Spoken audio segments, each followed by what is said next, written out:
आपकी जिंदगी में इस तरह के हमलों से मुकाबला करने की क्षमता बहुत बहुत ज्यादा बढ़ जाएगी। आपको पानी का बहुत ज्यादा ख्याल रखना चाहिए क्योंकि ये आप में 72% है। अगर आप ऐसा करते हैं तो आप देखेंगे कि आपकी आधी हेल्थ प्रॉब्लम्स कम से कम 50% 6 हफ्तों में दूर हो जाएं। बस अपने भोजन में 40 से 50% कच्चा भोजन लेकर आइए, यानी ये जिंदा होना चाहिए, ये एक जीवित कोशिका होनी चाहिए। ये सब्जी हो सकती है, फल हो सकता है, सूखा मेवा हो सकता है, अंकुरित मूंग हो सकती है। आपके खाने का कम से कम 40 से 50% हिस्सा जीवित होना चाहिए। You eat dead food and you want to live, this is a little difficult thing to do, because you have to raise the dead now.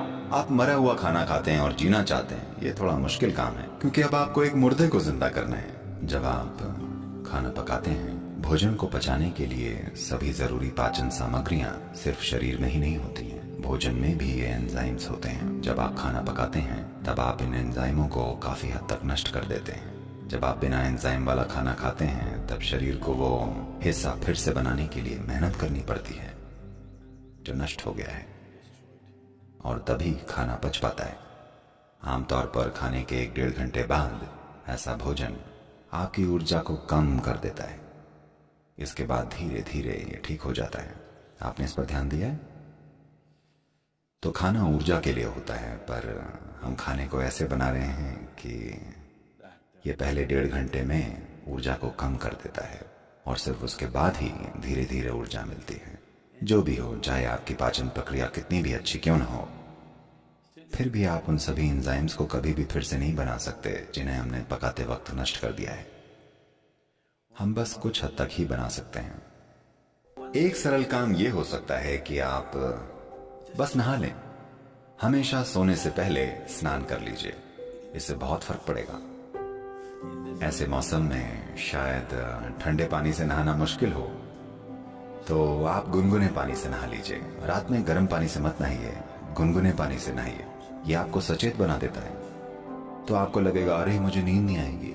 कोई फर्क नहीं पड़ता, आप 15-20 मिनट या आधे घंटे बाद सोएंगे, लेकिन आप अच्छे से सोएंगे क्योंकि इससे कुछ चीजें दूर हो जाएंगी। जब आप नहाते हैं तब आप सिर्फ त्वचा की गंदगी ही नहीं हटा रहे होते हैं। आपने गौर किया है, अगर आप बड़ी टेंशन या चिंता में हो या चाहे जो हो, आप बस नहाकर बाहर निकलें और ऐसा लगता है जैसे आपके सिर से एक बोझ हट गया है। क्या आपने इस पर ध्यान नहीं दिया है? तो बात सिर्फ त्वचा को धोने की नहीं है। जब आपके शरीर पर पानी बहता है तब बहुत सारी चीजें होती हैं। नहाना एक बड़ी ही प्राथमिक भूत शुद्धि है क्योंकि आपके शरीर का 70% से ज्यादा हिस्सा असल में पानी है। अगर आप इसके ऊपर पानी डालें तो एक तरह का शुद्धिकरण होता है जो कि त्वचा की सफाई से कहीं ज्यादा है। का बहुत ध्यान रखना चाहिए क्योंकि ये 72% है और इसमें जबरदस्त याददाश्त है। अगर मैं इस पानी को खोलूं या बिना खोले भी, अगर मैं इस पानी को कुछ कहूं तो इसे याद रहेगा। इस दिशा में कई प्रयोग हो चुके हैं। तो अगर आप इस पानी को लेकर, पानी के स्रोत से लेकर अपने घर तक पंप करते हैं, तो मान लीजिए कि ये 50 मोड़ों से होकर गुजरा है। जबरदस्ती बलपूर्वक पंप किया गया है, जो कि आजकल किया ही जाता है, और आप 12वीं मंजिल पर रहते हैं, इसलिए और ऊपर की ओर पंप किया गया है। Now they are saying if it goes through 50 bends, about 60% of the water has turned poisonous. अब वो कह रहे हैं कि अगर पानी 50 मोड़ों से गुजरता है तो करीब 60% पानी जहरीला हो जाता है। अगर आप नल से बाहर आते ही तुरंत इसे पी लें तो ये आपके सिस्टम में जहर का काम करेगा। अगर आप इसे लेकर कुछ समय के लिए रख लें तो ये फिर अपने आप पहले जैसा हो जाएगा, क्योंकि ये जहर रासायनिक नहीं है, ये अणुओं के स्तर पर है। अणुओं के स्तर पर बदलाव हुए हैं, कोई रासायनिक बदलाव नहीं हो रहा है। इसीलिए हमारी परंपरा में आपकी दादी आपसे हमेशा कहती थी, आपको हमेशा पानी भर कर रखना चाहिए। इसको रात भर घर में अच्छे से साफ किए हुए बर्तन में रखना चाहिए। उस पर विभूति और कुमकुम लगानी चाहिए। एक फूल होना चाहिए, हाँ या ना? पारंपरिक घरों में आपको उसे सिर्फ अगले दिन सुबह ही पीना होता है, न कि जैसे ही ये घर में आए। आप इसे नहीं पीते क्योंकि इसमें हर तरह की यादें होती हैं। बहुत ही ज्यादा पारंपरिक घरों में लोग हर रोज पानी के बर्तन की पूजा करते हैं। Yes?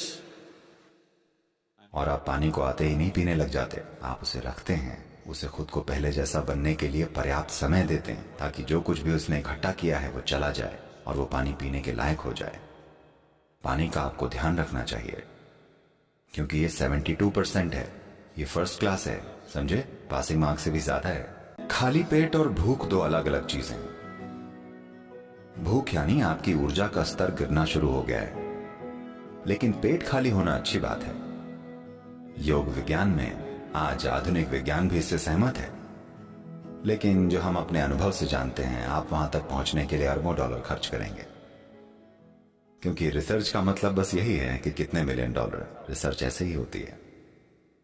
आपका शरीर और आपका दिमाग सबसे अच्छा काम तभी करते हैं जब आपका पेट खाली हो। इसलिए हम हमेशा ये पक्का करते हैं कि हम कुछ इस तरह से खाएं कि हम जितना भी खाएं, हमारा पेट हमेशा ज्यादा से ज्यादा 2 से 2.5 घंटे में खाली हो जाए। इसलिए हम हमेशा भूखे सोते हैं। लोग सोचते हैं वो सो नहीं पाएंगे, वो सो सकते हैं। तो योग में कम से कम 8 घंटे रुकने की सलाह दी जाती है। एक भोजन और अगले भोजन के बीच 8 घंटे का अंतर होना चाहिए। अगर आप ऐसा करते हैं तो आप देखेंगे कि आपकी आधी हेल्थ प्रॉब्लम्स, चाहे आपको जो भी हेल्थ से जुड़ी प्रॉब्लम्स हैं, कम से कम 50% 6 हफ्ते में दूर हो जाएंगे। ज्यादातर लोग उनका मिट्टी से संबंध केवल मरने के बाद बढ़ा पाते हैं।